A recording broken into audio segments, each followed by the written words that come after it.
Bismillahirrahmanirrahim.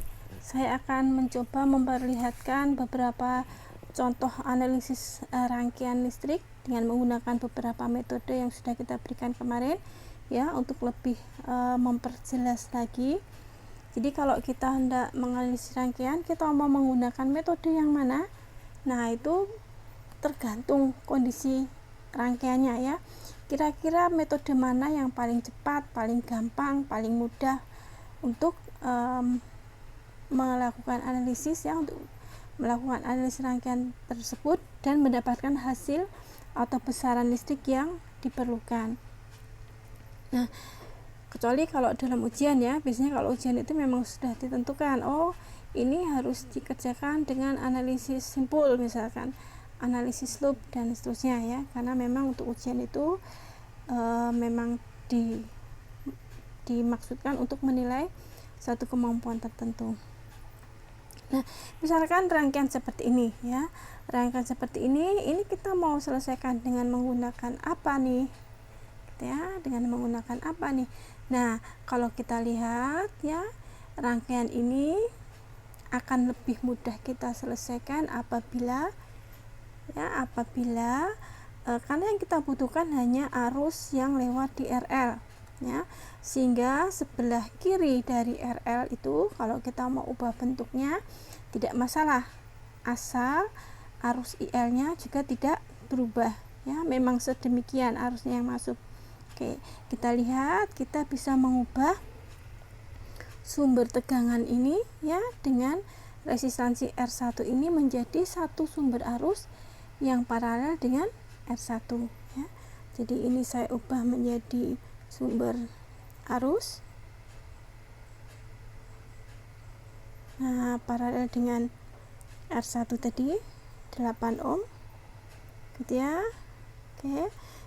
Nah, arusnya berapa sumber arusnya? Karena sumber tegangannya 32 volt, maka kita konversi menjadi sumber arus menjadi 32 dibagi 8 ohm, ya. Jadi E1 dibagi R1, ya, sehingga saya dapatkan di sini 32 dibagi 8, 4 ampere. Oke, jadi 4 ampere. Kemudian yang di sebelah kanannya bagaimana? Ya, tetap, ya, yang sebelah kanannya ini tetap tidak berubah. Oke. Nah, kita lihat, ya, ini 24 ohm, ini 14 ohm, kemudian ini sumber arusnya 6 ampere. Nah, ternyata kalau kita lihat di sini, ya, dengan mengubah sumber tegangan tadi menjadi sumber arus, saya menemukan bahwa rangkaian ini hanya merupakan rangkaian dengan dua simpul, ya. Kalau dua simpul berarti satu tegangan, ya.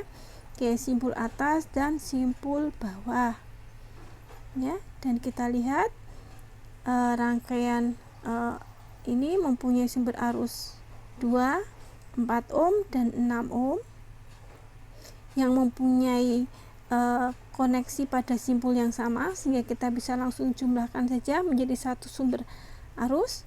Ingat kenapa? Ya, karena yang kita perlukan adalah arus yang lewat di ini saja, ya. Oke, jadi tidak masalah kita mau ubah bagaimana, toh arus yang lewat di IL1 juga akan di IL juga akan tetap. Oke, ya. Oke, jadi kalau kita lihat rangkaian yang mempunyai sumber arus 2 tadi, ya, 2 sumber arus itu kita bisa ubah menjadi rangkaian yang di bawah ini, ya. Jadi sumber arusnya kita hitung saja sumber arus total, ya. Sumber arus lebih dari satu, posisinya paralel dengan simpul yang sama, ya, maka kita bisa tentukan saja totalnya berapa arusnya, ya. Totalnya adalah I1 ditambah I2 10 ampere. Oke, kemudian apa lagi yang kita bisa total lagi? Yang lainnya adalah R1 dan R2, ya. R1 dan R2 itu terhubung paralel dan paralel dengan sumber arus, ya. Sehingga kalau kita cari totalnya juga R1 dan R2 tidak akan mempengaruhi besarnya arus di IL ya. Dan ujung dari R1 maupun R2 yang ketemu dengan ujung dari sumber arus itu juga tetap masih ada. R1 dan R2 hubungannya paralel ya, dan kita tahu bahwa untuk rangkaian paralel yang terdiri dari 2R saja kita akan punya rumus R total sama dengan R1 kali R2 gitu ya, dibagi R1 ditambah R2. Nah, ingat ya, rumus ini hanya berlaku untuk 2 resistansi saja yang terhubung paralel. Kalau lebih dari 2 kita tidak bisa menggunakan rumus ini ya, sehingga kita dapatkan rangkaian paralel total R1 dan R2 8 kali 24, maaf ini 24 ya. Oke ya, jadi R1 R2 total itu akan sama dengan 8 kali 24 dibagi 8 plus 24. Nah, nanti dihitung hasilnya adalah 6 ohm ya. Sehingga rangkaian R1 dan R2 itu kita gantikan dengan 1R saja sebesar 6 ohm. Nah, kalau sudah seperti ini ternyata mencari arus IL itu mudah saja. Kita gunakan saja rumus pembagian arus ya. Rumus pembagian arus. Nah, ingat untuk rumus pembagian arus ini arusnya masuk di RS dan RL, maka kita harus mencari dulu R total yang kedua di sini ya. Ini saya katakan aja R total yang kedua, dimana dia sama dengan RS dikalikan RL. RL maaf ya, per RS ditambah RL gitu ya.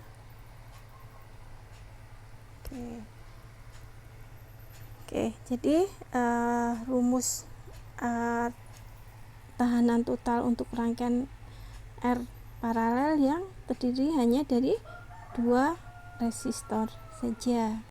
Oke ya, jadi selanjutnya dengan menggunakan rumus pembagi arus, saya akan mendapatkan bahwa arus IL ya itu akan sama dengan R total dibagi RL dikalikan IS. Oke, saya coba hitung di sini ya. Oke, saya coba hitung di sini ya yang agak luas. Jadi arus IL itu sama dengan R total RS dan RL tadi ya. RS yang paralel dengan RL, ini R total ya, dibagi dengan RL dikalikan IS. Nah, kita tahu bahwa R total tadi apa? RS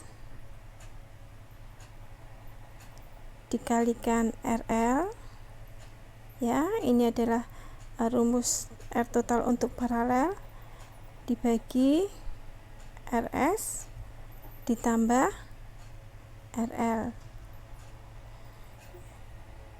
ditambah RL. Oke, ini adalah R total, kemudian dibagi dengan RL. Nah, berarti dikalikan 1 per RL gitu ya, dan dikalikan dengan IS. Oke ya, jadi ternyata ini karena perkalian saya bisa coret.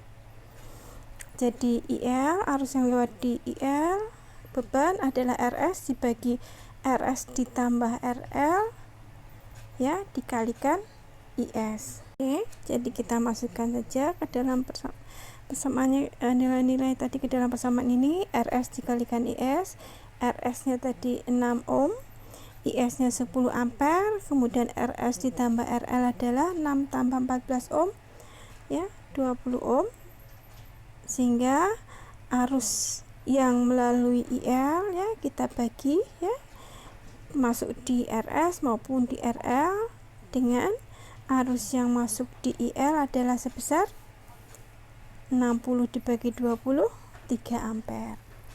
Oke, kalau saya tanya nih, arus yang lewat di RS jadi berapa?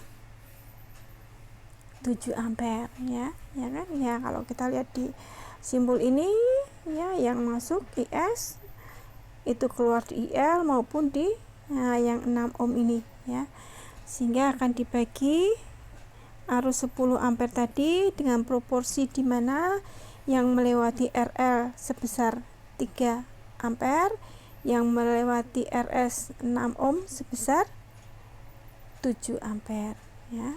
Jadi kalau R-nya kecil, tahanannya kecil, arusnya akan lebih besar ya dibanding cabang yang lain di mana tahanannya lebih besar. Jadi berbanding terbalik.